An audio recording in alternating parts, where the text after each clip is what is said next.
everyone, I hope you are all doing well. Welcome back to my channel. In today's video, I want to show you how to properly combine index and match function to perform advanced lookup. Then we'll also be looking at XLOOKUP function, which is an improved version of the previous lookup functions. We'll use it to return multiple items with one single formula.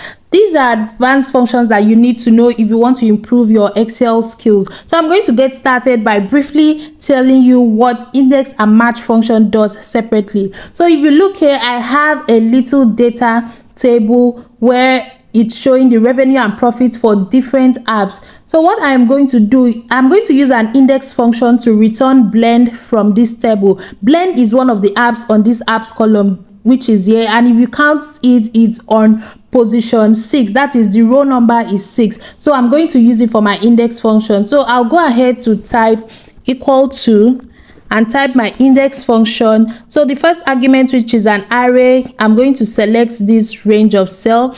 Then my row number is 6.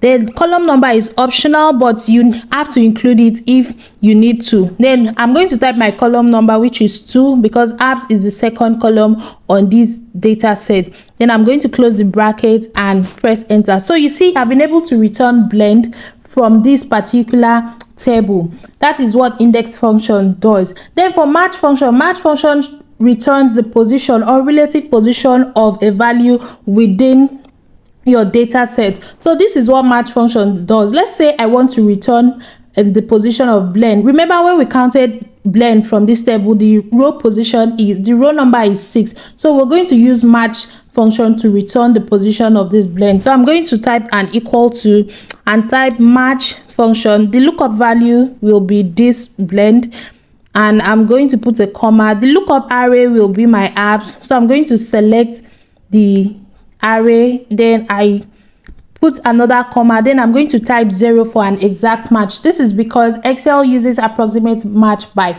default. So I'm going, after then I'll close my bracket and press enter. So you see that match function has helped me to return the position of this blend within this table. So in reality, if you're working with large data sets, you won't always know the row number or the column number for you to use in index function. That is where you have to combine index and match function to perform this advanced lookup, and it can be very flexible. So quickly, I'm just going to delete this off, and we'll come over to where we have our index match. So before you get started, I would always advise that you create a table for your data set and create name ranges for your column. This is because it will help automate your process, it will make your calculations easier, and it will make it less prone to error. So we'll first of all create a table for this data. So I'm going to select the data here. After selecting it, I'll press Ctrl+T. Then this small dialog box that shows, I'm going to click OK because my table has headers. Then I'll quickly come to table design. I'll unselect the filter button. I'll unselect the banded rows. Then I can equally give a particular style to my table. Then I'll come to the table name over here and type the name of my table. So I'm going to type the name product. So this is the name that we will use for our calculation. So after creating the table, the next thing I'm going to create is name ranges. So you can use your shortcut keyboard, which is Ctrl+Shift+F3. Then on this dialog box, I'm going to unselect left column because my headers are on the top row, and I click OK. After clicking OK, I've created table and I've created name ranges. So let's go ahead and use our index match function.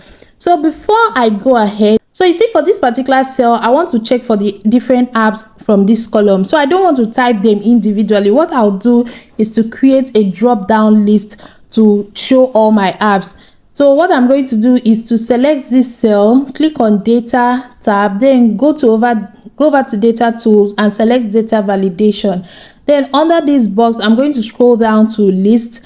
Then under Source, I'm quickly going to type the name range for my app column, which is apps. Then I'll click OK.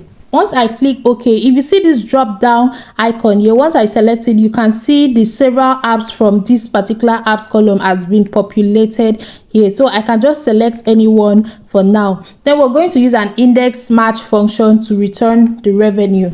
I'm going to start by typing index function. Then my array is going to be the products table. And for the row number, I'm going to use a match function to return the position. So I'm going to type match, then my lookup value is going to be this apps. I'm going to select it, then my lookup array will be the apps column. As I'm typing it, it's going to show, so I can quickly select the lookup array. I'll type 0 because I need an exact match and put a comma sign. Then the column that we are looking up for this data from is revenue. So revenue is the third column. I'm going to type 3 and close my bracket and press enter. So you see that revenue has been returned for this app, which is called Perino. So we'll go ahead to look for the profit. Remember, you will always be working with large data sets at some point. You won't always know the row number or the column number. So in this second one, we're going to use two match functions and nest it with an index function to perform this lookup. So what we will do is to type index function, then the array is going to be our product table. So I'm going to select the product table. The row number, I'm going to use the first match function. I'll select this apps, which is my lookup value. My lookup array is the apps column, and I'm going to type 0 for an exact match. Then for my column number, so we're assuming we don't know the column number for what we're for the profit. So I'm going to use another match function, and my lookup value is going to be this profit here. I'm going to select it. Then the array is going to be the headers of my table. I'm going to select the headers. As I've selected it, you see that the headers of that table as displayed in our formula. Then I'm going to put a comma sign and type 0 and close my bracket. Then I press enter. You see that it has returned profit for this particular app. So we've been able to nest two match functions in an index function to perform this advanced lookup. So if I come over to my drop down list, I can select any app and it's going to show me the revenue and the profit. Then we'll go over to do the same thing for XLOOKUP function. XLOOKUP function is an improved version of our previous lookup functions. So we're going to use it to return the revenue and profit in one single formula. So this is how I'll go about it. So for the apps here, I'm quickly going to create a drop down for it so I can select the apps dynamically. I'll click on the data tab, go over to data tools, select data validation. Then over here, I'm going to scroll down to list, and for the source, I'm going to type equal to apps, which is the column I'm looking for, and I select OK. So from this icon, you can see the drop down of all our apps. I'm just going to select any of the apps here. Then for this formula, we're going to type equal to XLOOKUP. Then my lookup value is going to be blend. Then for my lookup array is going to be the apps column because blend is in the apps column. I'm going to select it, put a comma sign. Then this is where the magic happens. Since I want to return both revenue and profit with one single formula, you can either select the two columns that you need, or you just type the name range that you created for it. So I'm going to type revenue, I'll put a colon sign and also type profit. So as I'm typing, you see that those two columns have been selected. Then I'll put a comma sign because I always like to include the other argument if not found. I want to know if what I'm finding, if what I'm looking up for in my table is actually available or not.